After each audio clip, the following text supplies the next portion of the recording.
আপুনি অসমৰ কাৰণে বলীয়া মানুহ এটা আপুনি অসমখনক কিয় ইমান ভাল পায় মই মেট্ৰ' চিটিজবিলাক এনেও খুব ভাল নাপাওঁ কংক্ৰিট চিটি বুলি কওঁ চ'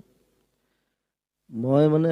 হাবিৰ লগত নদীৰ লগত পাহাৰৰ লগত মোৰ সম্পৰ্ক ডাইৰেক্ট সেইকাৰণে খাৰঘুলিত এটা জেগা লৈ লৈছোঁ পাহাৰৰ ওপৰত নদীৰ কিনাৰত আৰু জংঘলৰ তাত মাজত গোটেই জীৱ জন্তুও আছিলে কেইটামান এতিয়াও আছে কেইবাটাও আছে চ' এতিয়া ঘৰটো মই বনাবলৈ সময় মিলাব পৰা নাই দেউতাও গালি পাৰে গৰিমাও গালি পাৰে ঘৰটো কেতিয়া ষ্টাৰ্ট কৰিবা মই ফ্লেটত থাকি বেয়া পাওঁ জানে চ' এইবাৰ কৰিম বুলি ভাবিছোঁ যদি চব ঠিকে থাকে আৰু অহা বছৰ ঘৰটো কমপ্লিট কৰি তাত সোমাই দিম মই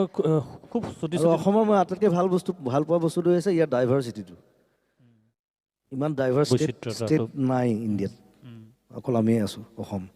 অকল অসম বুলি নহয় গোটেই নৰ্থ ইষ্টখন ধৰিছোঁ মই সদায় অসম তেনেকৈ ভাবোঁ নৰ্থ ইষ্টটো হয়